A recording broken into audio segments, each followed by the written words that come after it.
Hello everybody and welcome back to Very Biased Opinions. It is another round of Premier League predictions. In fact, it's the final round of Premier League predictions before we head in to the winter break. So, we've got a full round of fixtures to go through. Remember, there are timestamps in the description so you can cherry pick the games that you want to see, or what you really should be doing as it's the final round where you've got every game is drinking in every single minute of it. Thomas, it's great to have you back with me, and please lead us into the first match. I'm really confused, but okay. Leicester City versus Chelsea? What are you confused about? Is it the Christmas break? It's a winter break, did you not know? No. Have you not heard like Klopp and all that going on about it after these FA Cup replays? No. Oh my word. I tell you, you clearly are the racing post of football punditry, aren't you? This isn't. We should really get into this on next rounds, but every team's getting like a week off in February. They're splitting it, so there is going to still be some games. Half the teams play one week, half the teams play the other week. But so to say, we do have a full round of fixtures to talk about. As I say, it's nice to have you back with me again after you found the loudest possible location in Oxford to film your League One video. It's like, let's go out by the motorway, folks. How did you know? Leicester Chelsea, this one should be an excellent game. Leicester have found their form again. They're back in full swing. Despite Vardy going down injured, they found Iheanacho to come back and score some goals. Who would have thought that would have happened? And who would have thought Chelsea would have found Batshuayi to score them some goals? Probably no one. You never know what to expect from Chelsea. You could easily see them winning this game 3-0, as you could see them losing it 3-0. Leicester at home are too strong, in my opinion, though, and I think it's going to be 3-1 Leicester. Yeah, I mean, you honestly never know which Chelsea team's going to turn up, and that's really the biggest problem, and that's probably the biggest problem when you're trying to pick who to bet on. And as such, you know what I'm going to do? 2-2 draw. That was, you've got to factor in Leicester they've got to play in the League Cup in the week against Villa, so. And without Vardy, it's a lot harder. VARD. AFC Bournemouth versus Aston Villa. Oh my God, Bournemouth won a game!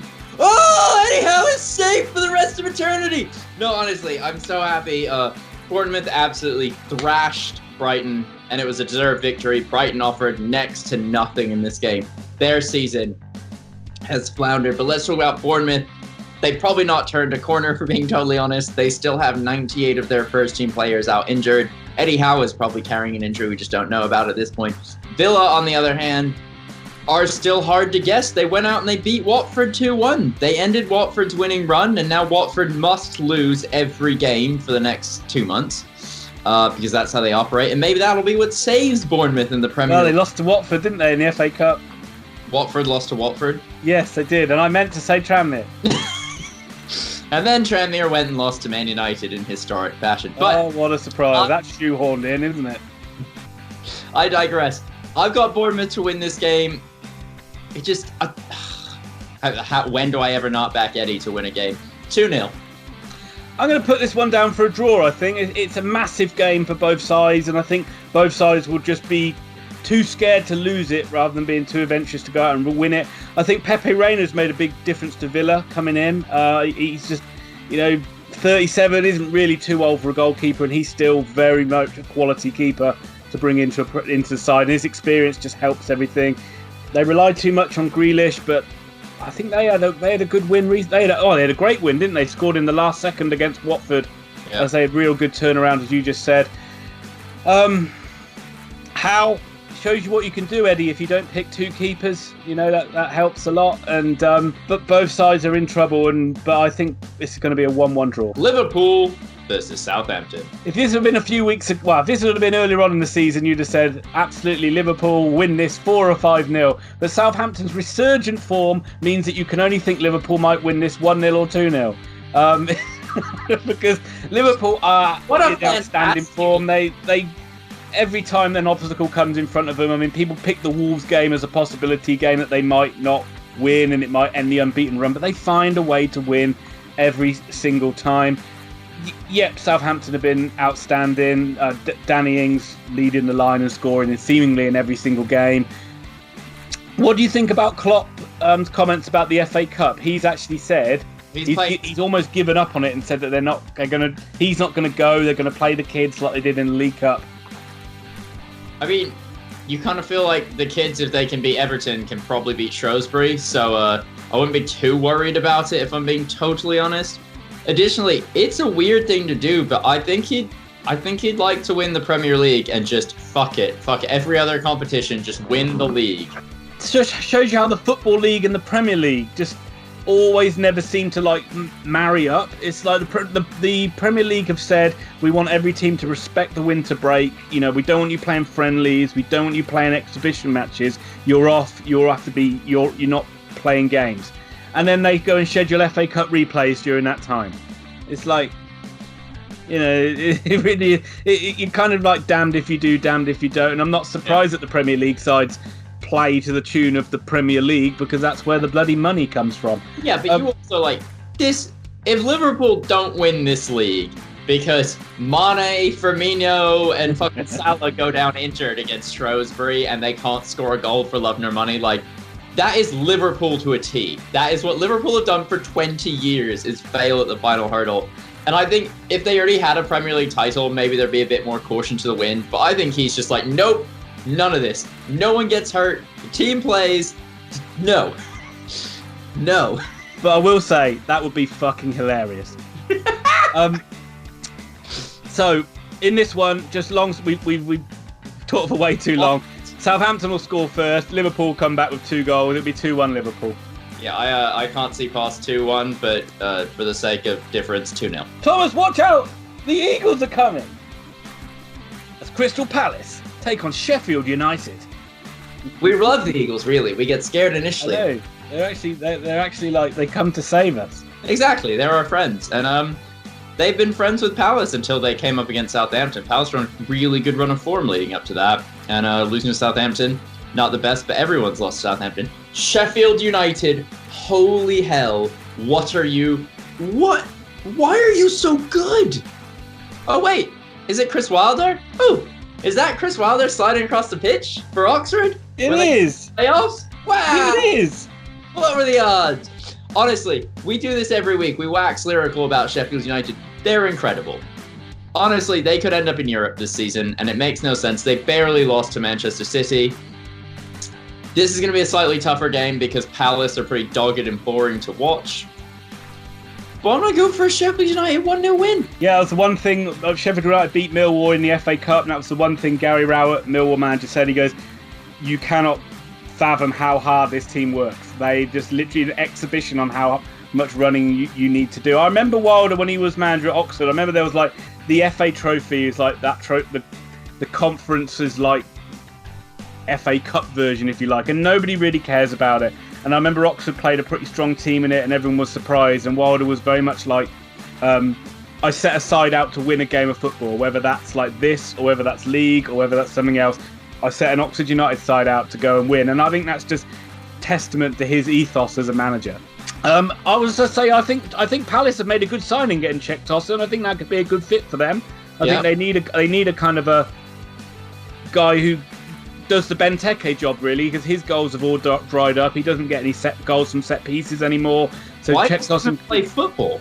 Well, he doesn't seem like he scored in like 2 years. So like Tosin could come in and like really do a job there and get a few like cheap goals for them.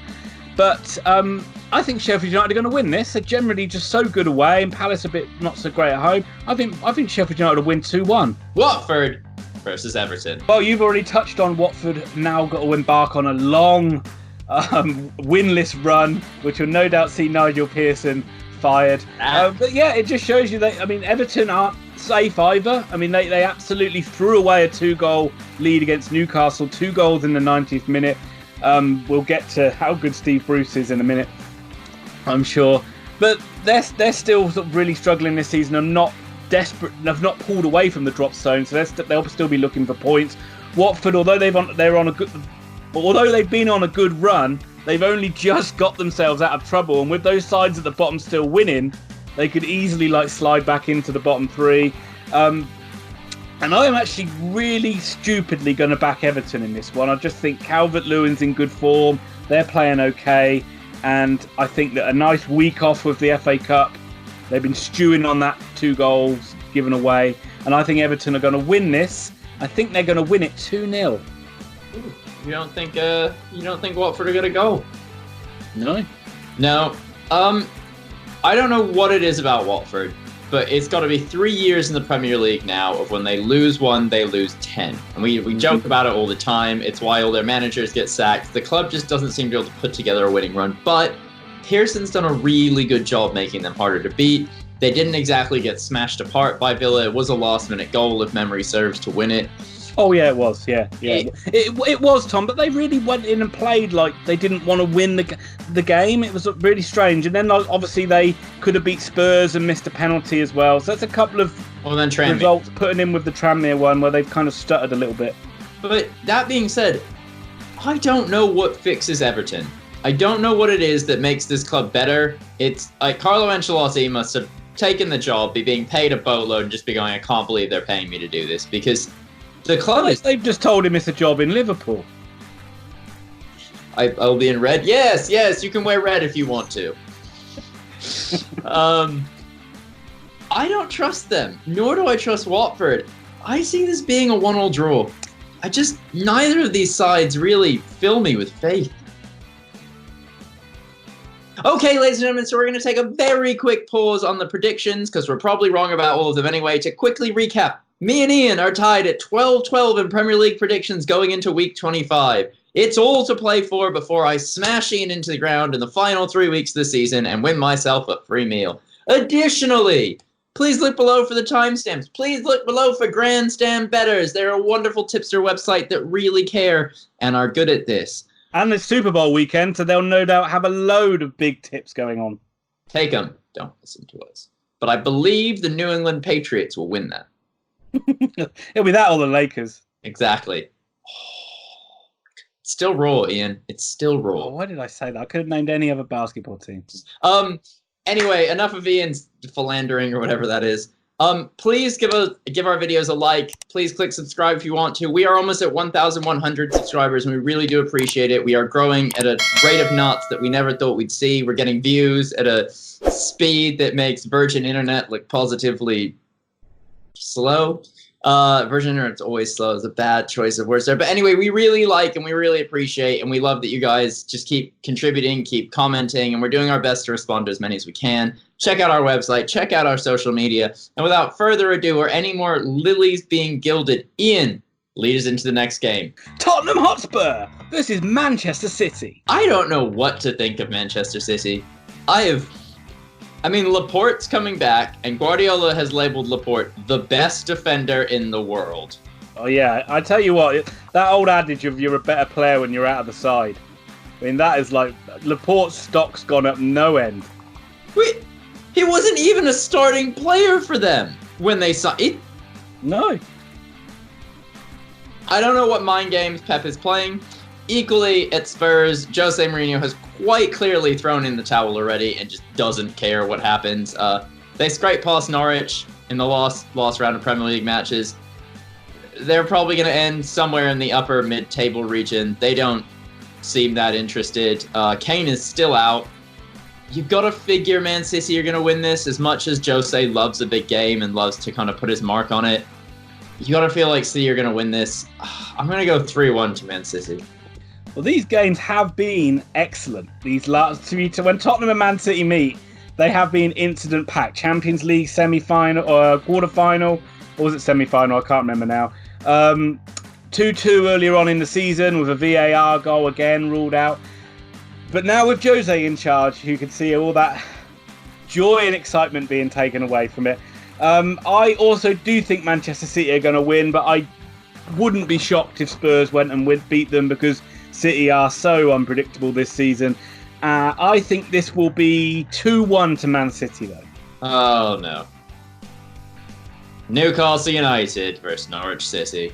Well, I talked earlier on about what an amazing job Steve Bruce is doing, how they never know that they're beaten, how they absolutely smashed Chelsea 1-0 and then came back from 2-0 down with 2 goals in injury time to get a draw against Everton. An injury-ravaged team Only he can do this kind of job, Thomas. But then I saw his team come up against my beloved Oxford United, and I was disappointed. Not with the draw, because obviously that is an amazing result. Disappointed with how lacklustre Newcastle were, how Oxford very much matched them. They didn't seem overawed by them, and Newcastle didn't really have too many clear-cut chances. Very, very disappointed showing for them. Not something I would expect from the second coming of Kevin Keegan. I will love it if we beat them. However, they are coming up against this Norwich side who really, you would get it is coming up to those games for Norwich where they must win them. If they don't pick up points now, they're going to start needing 3 wins, 4 wins just to get back on level terms with everyone else. It's getting harder and harder by the week, despite them having one of the most prolific strikers in Pukki. And I think Newcastle are going to win it. I don't think this one's going to be pretty. I think this one's going to be 1-0 to Newcastle. So I zoned out for 99% of everything that just came out of your mouth. I came to at the beginning of the Norwich thing, and I zoned out again, and then I came to... Well, that does make 2 of us. For the the words just flow out of you. Yeah, Newcastle, great comeback last week, and then the draw with Oxford was a bit dour, but, you know, every time you play Joe Linton, you risk not scoring goals, and they know that. I think they're probably going to win this. Norwich have been they haven't been really poor. They're definitely not the worst side the Premier League's ever seen, but they are a championship side with maybe a decent manager and a striker at them. Yeah. You get the feeling that maybe in Bournemouth's first year, they were Norwich, but luckier, if you know what I mean. Like, it could be right. Play with a lot of reckless abandon, a lot of we go forward and we attack, and that's cost Norwich. But at the end of the day, I think Norwich are going down. I think Newcastle will probably win this. These are the sort of matches that Steve Bruce, Rafa Benitez, whoever the hell manages this club on whatever day it is, these are the matches they highlight to win. So just to be different than you, I'll go 2-1 Newcastle. Burnley versus Arsenal. Okay, I can't deal with Mikel Arteta anymore. Like, I can't deal with it. He's won like 2 games, and he's being referred to as like the next coming. He has righted the ship. This club has got it going on. They aren't winning. They can't win a football match. It's Arsenal Football Club, and they can't win a fucking football match. Like, what is this? Am I missing something? No credit for the Chelsea comeback. I don't care. Everyone scores against Chelsea. That's not an achievement. 10 men for like an hour. What? Oxford Brookes University men's first team could score against fucking Chelsea, right? Yeah, last year they could have done when they were coached by someone else. But we'd score 1, damn it. The dumpster fire that is Arsenal, it's just never going to end. They have too many error-prone players and too many players that just don't seem to have their head on. I know that what a great comeback, but they don't do this week in, week out. It's 1 step forward, it's 2 step back most of the time. Burnley, on the other hand, I never know what team we're going to see. I went out and deserved to beat Man United 2-0. Like, you know, they put one of the nails in Ollie's coffin. It looks like he gets sacked afterwards. And, you know, part of that was Man United were terrible. But, you know, Burnley played their game plan perfectly. It just, as opposed to 2 years ago and before that, before they got into Europe, they used to play this game plan every single match, game in, game out, grind down the opponent, play well. And they just seem to lose it every now and then. And I can't believe I'm going to say this, but... Hold on, it hurts. It really... Oh, my word. Arsenal's win 2-1. Yeah, they've been the draw specialists, but I also do think Arsenal are going to win. And I do think they did really well in that comeback against Chelsea. They are showing... They're not winning. No, they're not. I'm not going to paint that and say that he's the second coming or anything like that.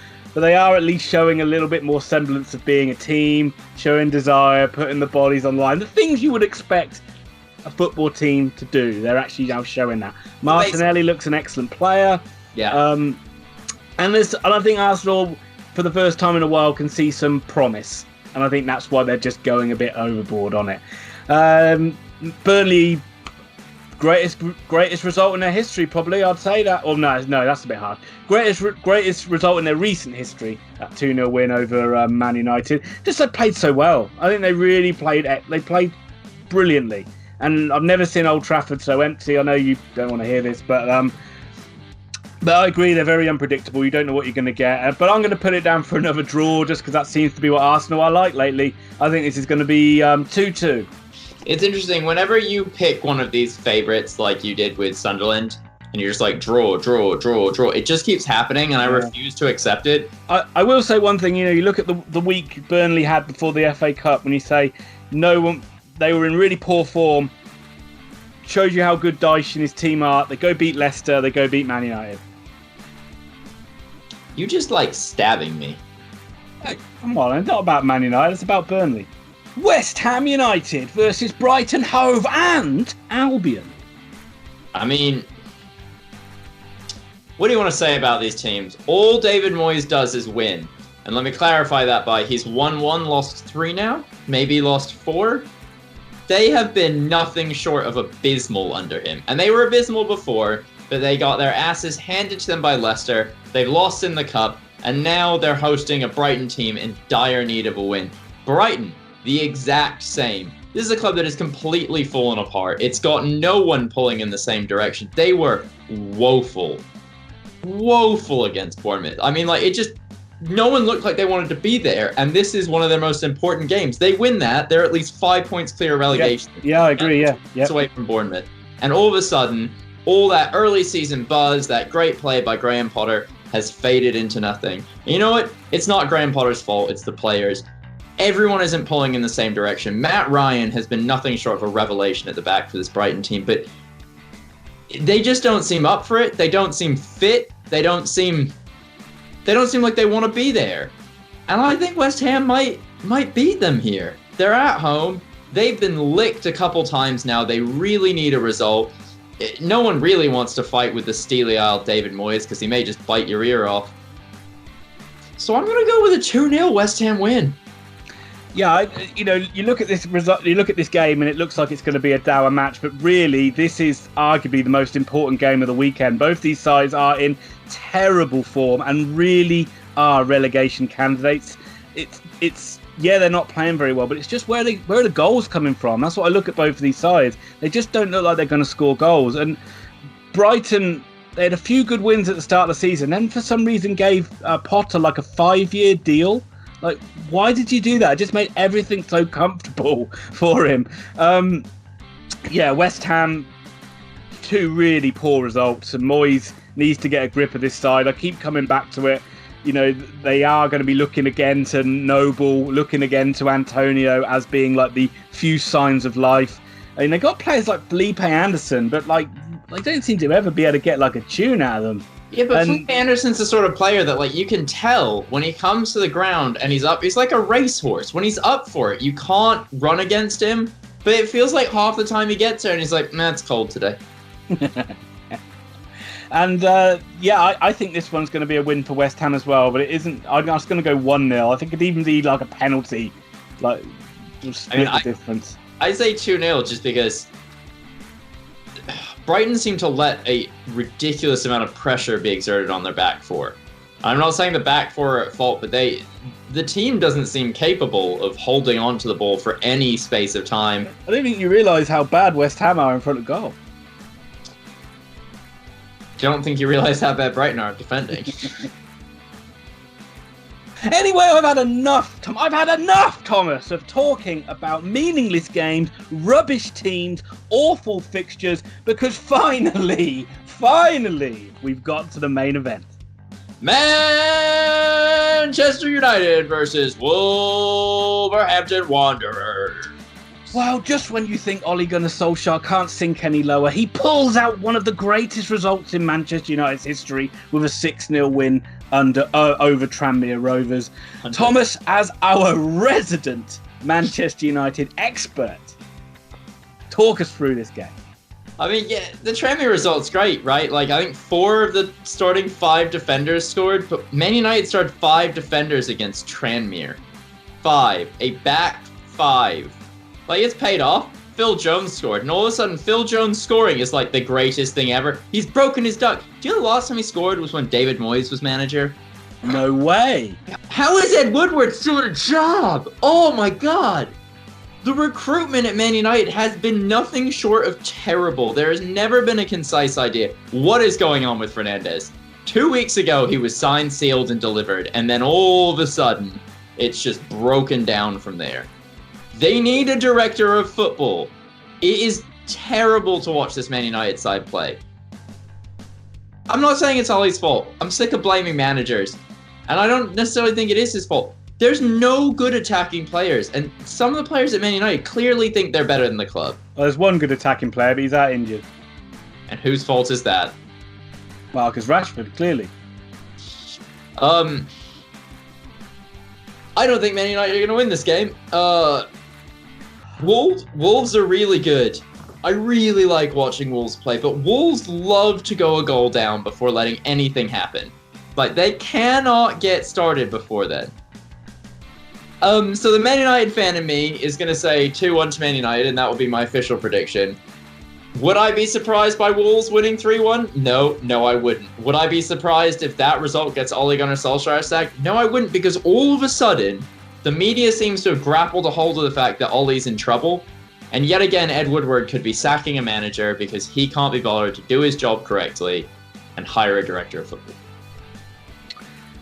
Well, I'm going to talk a little bit about Wolverhampton Wanderers because they have been really, really good. But it is so weird how they go a goal down in every single game. And what is it? But I was watching the Liverpool game, and you talked about him the other week, but I was so impressed with Jimenez up front. What a great striker. I mean, is it only a matter of time before a bigger club? I mean, it's only harsh on Wolves because they could easily end up in the top. Well, maybe top 4 is a bit of a stretch for them, but they're not that far away. You know, surely a bigger club is going to come in for him at some point, because he's like, not only does he score a lot of goals, but he really looks like he is at home with the physicality of the Premier League as well. Yeah. Like, he really enjoys the battle of it, and he's just fundamental to everything they play. And obviously they got Traore as well, who's just like a beast of a player. And then they got a load of little skillful players as well all around them who just make them a joy to watch, really. It's just this little annoying habit they've got of going a goal down. I also just think I've got to back Wolves in this one, Tom, just on the reverse. I just think Man United, that game against Burnley was so poor. I'm going to go Wolves to win 2-1. Yeah, I mean, the Tranmere result, I mean, it's almost hurt Man United that they've had to play Tranmere, because they go out and they obviously win against the third best team in Liverpool, and everyone gets really freaking hyped. It's like, it's League One opposition, and your man, I feel like you just want to go in that dressing room and grab them by the shoulders and scream, "Your man fucking United." Play with some fucking self-respect. Go out and try to win games, because it doesn't feel like they're trying. And it feels like every week we're like, "Oh, Fred had a good game." When the only player you can praise is a guy who plays defensive center midfield, not named Pirlo, there is a problem. And Man United and there'll be a load of Jordan Henderson fans throwing their toys at the TV, at the screen there. But there's no cohesive plan, and it's really obvious now on the pitch. It's been £1 billion of investment by the club. They bought £1 billion worth of players, and none of them fit together. It's a bunch of square pegs and round holes. And I don't know, it's that Man United or Liverpool. We've become Liverpool. You sound like you need a winter break, and that's exactly where the Premier League is heading. Excellent. And that will do it for this round of Premier League predictions. We hope you enjoyed the video, and if you did, please give it a big old like and hit that subscribe button, and make sure you hit the notify bell so you don't miss out on future videos. Go and check out Grandstand Betters. And Thomas, do we have anything else to add? If you're looking for detailed football analysis, you're probably in the wrong place.